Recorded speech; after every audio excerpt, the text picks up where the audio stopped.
Македонија држава колку два софијски кварта, последен остаток од комунизмот.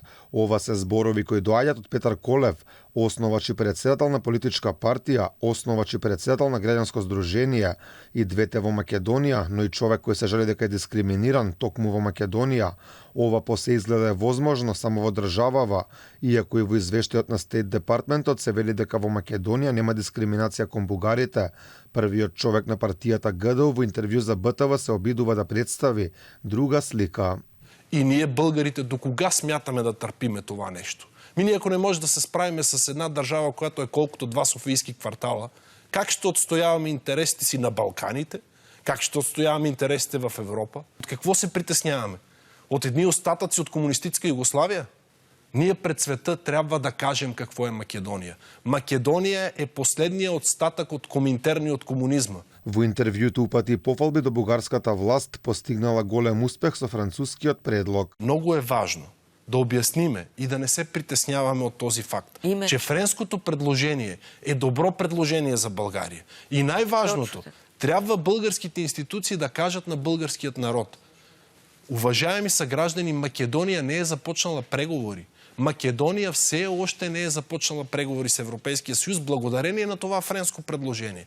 Има условие, което тя трябва да го изпълни, преди да започне тези преговори. И най-важното, ние имаме още няколко десетки пъти, в които може да кажа, а дори и да започне, дори и да впише българите в Конституцията си, основното условие. Сепак ставовите на Колев не беа вакви пред само 2 години. Тогаш тврдеше дека тој и неговата партија никогаш не се бореле за правата на бугарите.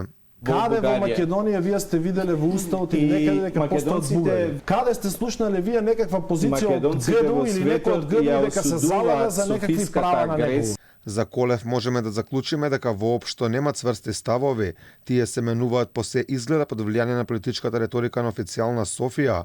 Тој само една година по изјавата дека не се бори за никакви права на бугарите, стана најгласен дека Македонија мора да прифати се што Бугарија ќе побара. Всички тези промени според нас трябва да бъдат и да се случат преди започване на преговори на Република Северна Македония с Европейския съюз, особено промяната на Конституцията и вписването на българите като държавотворен народ в Република Северна Македония. Дека не е баш најпрецизен во своите ставови покажуваат и примерите од пред 8 и 10 години.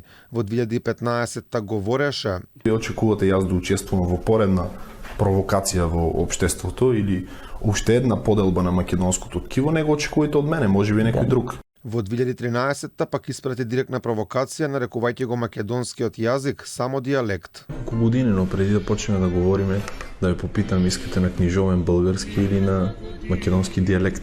Партијата ГДУ на Колев формирана пред 5 години. На основачкото собрание тогаш присуствуваше контроверзниот европратеник Ангел Джамбаски, еден од најголемите негатори на македонскиот народ. Инаку Петар Колев потекнува од Штип, основното и средно образование го завршува во Македонија, а факултетот во Бугарија.